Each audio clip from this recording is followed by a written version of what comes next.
Assalamualaikum warahmatullahi wabarakatuh. Kami dari kelompok 2 sisi 08 yang beranggotakan Indah Permatasari, Dian Purnamasari, Ratu Sabrina, dan Satria Putra. Baiklah, ini video hasil diskusi kami. Selamat menyaksikan. Pancasila sebagai jati diri bangsa. Apa itu jati diri? Jati diri sendiri merupakan siapa kita sesungguhnya, fitrah manusia atau juga nur ilahi yang berisikan sifat-sifat dasar manusia, yang murni dari Tuhan yang berisikan percikan-percikan sifat ilahi dalam batas kemampuan insani yang diberikan sewaktu lahir. Jati diri bangsa berisikan nilai-nilai dasar yang merupakan hasil buah pikiran dan gagasan dasar bangsa Indonesia tentang kehidupan yang dianggap baik yang memberikan watak, corak, dan ciri masyarakat Indonesia. Nilai-nilai dasar inilah yang dirumuskan sebagai dasar negara Pancasila. Pancasila sebagai jati diri bangsa berarti identitas. Menurut Suemarno Soedarsono, identitas nasional memiliki 3 fungsi. Yang pertama, sebagai penanda keberadaan atau eksistensinya. Yang kedua, sebagai percerminan kondisi bangsa. Yang ketiga, sebagai pembeda bangsa satu dengan bangsa yang lain. Nah, poin yang terakhir yaitu bagaimana cara agar bangsa tidak kehilangan jati dirinya.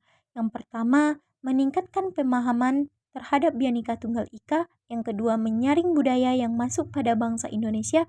Dan yang terakhir, memperbanyak prestasi anak bangsa.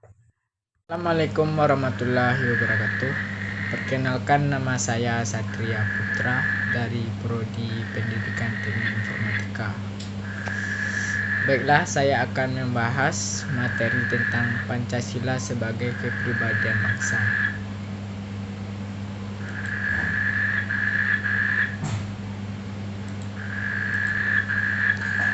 Apabila menguasai secara kata, kepribadian bangsa terdiri dari 2 suku kata. Kepribadian memiliki makna orientasi sifat yang berbeda dalam diri seseorang. Bangsa merupakan kumpulan orang yang memiliki keterikatan dan saling berhubungan untuk mencapai tujuan bersama. Oleh karena itu, pengertian Pancasila sebagai kepribadian bangsa yaitu menunjukkan nilai budaya bangsa yang diyakini keberadaan dan kebaikannya.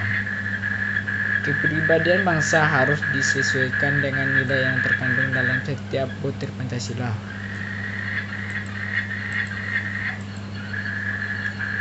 Berikut contoh kepribadian bangsa sesuai dengan 5 sila yang terkandung dalam Pancasila. Sila pertama, ketuhanan yang Maha Esa. Contoh kepribadian bangsa yang mencerminkan sila pertama Pancasila yaitu memaksakan suatu agama atau kepercayaan pada orang lain dan saling menghormati. Sila kedua, kemanusiaan yang adil dan beradab.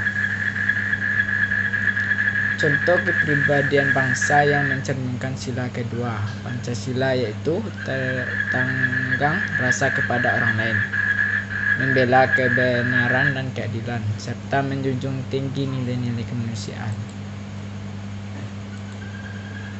Sila ketiga, Persatuan Indonesia. Contoh kepribadian bangsa yang mencerminkan sila ketiga Pancasila yaitu rela berkorban untuk kepentingan bangsa, cinta tanah air dan bangsa, serta bangga menjadi bangsa Indonesia dan bertanah air Indonesia. Sila keempat, kerakyatan yang dipimpin oleh hikmat kebijaksanaan dalam permusyawaratan dan perwakilan. Contoh kepribadian bangsa yang mencerminkan sila keempat Pancasila yaitu tidak memaksakan kehendak orang lain, mengutamakan musyawarah, menerima dan melaksanakan setiap keputusan musyawarah. Sila kelima, keadilan sosial bagi seluruh rakyat Indonesia. Contoh kepribadian bangsa yang mencerminkan sila kelima Pancasila yaitu menghormati hak orang lain dan ringan tangan atau gemar membantu orang lain. Demikian ulasan maksud dari jelasan pengertian Pancasila sebagai kepribadian bangsa. Assalamualaikum warahmatullahi wabarakatuh. Perkenalkan, nama saya Ratu Sebilandari dari jurusan Tata Rias Kecantikan dengan NIM 22078109. Baiklah, di sini saya ingin menyelesaikan tugas kelompok dari Pendidikan Pancasila, mata kuliah Pendidikan Pancasila. Di sini saya akan menjelaskan tentang makna Pancasila sebagai pandangan hidup. Teman-teman pasti sudah tahu kalau Pancasila adalah dasar negara kita, karena itulah kita menjadikan Pancasila sebagai pandangan hidup. Apa maksud dari Pancasila sebagai pandangan hidup? Itu artinya kita menjadikan Pancasila sebagai pedoman hidup di setiap yang kita lakukan. Jadi sikap kita sebagai warga negara Indonesia juga harus mencerminkan nilai-nilai yang ada di Pancasila. Makna Pancasila sebagai pandangan hidup yaitu satu, ketuhanan yang Maha Esa. Sila pertama ini mengartikan bahwa kita sebagai warga negara Indonesia mempercayai adanya Tuhan. Bertakwa kepada Tuhan, tentunya ini sesuai dengan agama masing-masing. Yang kedua, kemanusiaan yang adil dan beradab. Sila kedua ini, kita sebagai warga negara diminta untuk memahami bahwa setiap manusia memiliki derajat yang sama, sehingga kita harus saling menyayangi satu sama lain. Ketiga, persatuan Indonesia. Sila ketiga berarti kita harus menempatkan persatuan dan kepentingan negara dari kepentingan masing-masing. Kita harus mempunyai kepribadian yang rela berkorban demi negara Indonesia. Keempat, kerakyatan yang dipimpin oleh hikmat kebijaksanaan dalam permusyawaratan perwakilan. Maksudnya sila keempat ini mengajak kita untuk tidak memaksakan kehendaknya pada orang lain dan mengutamakan kepentingan negara dan orang lain. Maksud dari Pancasila keempatnya, kita rela berkorban untuk bangsa negara dan untuk kepentingan negara dan orang lain. 5. Keadilan sosial bagi seluruh rakyat Indonesia. Makna dari sila ini berarti mengembangkan perbuatan luhur dengan cara kekeluargaan dan gotong royong, selalu bersikap adil. Selain itu, kita harus seimbang antara hak dan kewajiban dengan juga menghormati hak-hak orang lain. Baiklah, sampai di sini penyampaian tugas kelompok tentang makna Pancasila sebagai pandangan hidup. Baiklah, di sini saya akan mengakhiri dengan salam, itu assalamualaikum warahmatullahi wabarakatuh. Assalamualaikum warahmatullahi wabarakatuh. Perkenalkan, nama saya Dian Purnama, NIM 22087013, Prodi Kepelatihan Olahraga. Di sini saya akan menjelaskan tentang Pancasila sebagai jiwa bangsa. Dalam perkembangan zaman yang mengalami kemajuan dan keemasan ini terlihat potensi masyarakat akan budaya sendiri mulai menghilang. Tergesernya oleh budaya asing yang tak terbendung dalam menanganinya.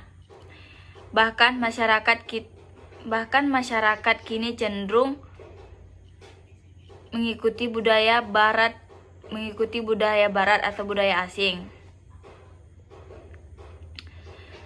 Baik dari aspek ras, bahasa, agama, cara berpakaian, dan lain-lain. Banyak pula popularitas di suatu pihak adalah aset bangsa jika dikelola secara tepat.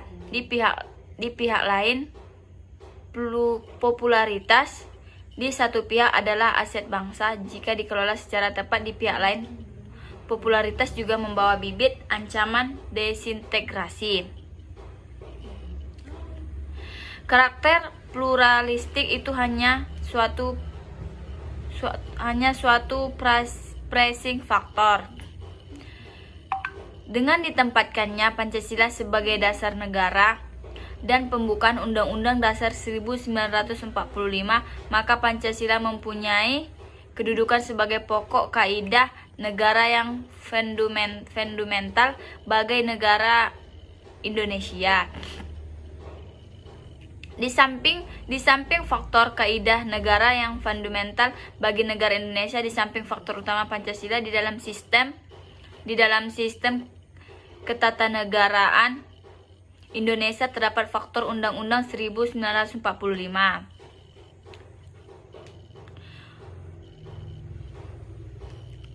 Faktor Pancasila dan Undang-Undang 1945 tidak dapat dipisahkan satu sama lain, baik dalam teori maupun praktek ketatanegaraan. Di satu pihak, Pancasila sebagai sistem dasar dan merupakan landasan ideal, maka di pihak lain Undang-Undang Dasar 1945 adalah sistem dan Pancasila yang merupakan landasan struktural dalam kehidupan ketatanegaraan Indonesia. Pancasila artinya 5 dasar atau 5 asas, yaitu nama dari negara kita, Negara Republik Indonesia. Istilah Pancasila telah dikenal sejak zaman Majapahit, yang terdapat dalam buku negara karangan Prapana dan buku Sutasomo. Pancasila ditetapkan pada tanggal 18 Agustus 1945. Perumusan Pancasila yang tercantum dalam Undang-Undang 1945 adalah 1. Ketuhanan yang Maha Esa, 2. Kemanusiaan yang adil dan beradab, 3. Persatuan Indonesia, 4. Kerakyatan yang dipimpin oleh hikmat kebijaksanaan, permusyawaratan dan perwakilan, 5. Keadilan sosial bagi seluruh rakyat Indonesia. Pancasila sebagai jiwa kepribadian bangsa Indonesia. Menurut Dewan Perancang Nasional, yang dimaksud dengan kepribadian Indonesia adalah keseluruhan ciri-ciri khas bangsa Indonesia yang membedakan bangsa Indonesia dengan bangsa-bangsa lainnya. 2. Tujuan Pancasila sebagai jiwa bangsa. Tujuan yang akan dicapai oleh bangsa Indonesia, yakni suatu masyarakat adil dan makmur yang merata material dan spiritual, berdasarkan Pancasila di dalam wadah Negara Kesatuan Republik Indonesia yang merdeka, berdaulat, bersatu, dan berkedaulatan rakyat dalam susunan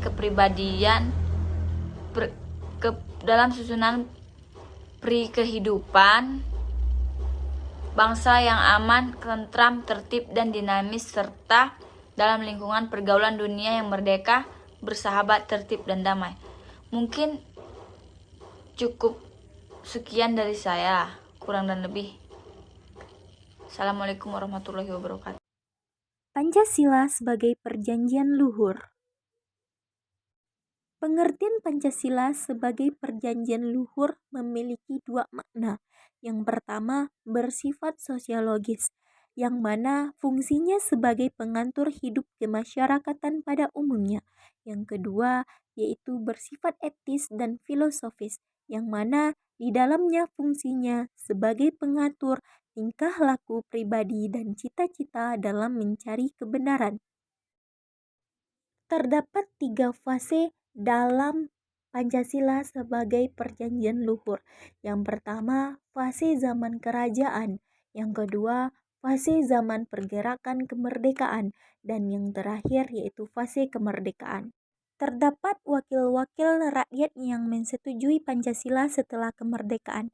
Wakil-wakil rakyat yang menyetujui Pancasila setelah kemerdekaan adalah seluruh rakyat Indonesia, karena Pancasila adalah nilai-nilai ideal yang mampu mewujudkan cita-cita Bhinneka Tunggal Ika.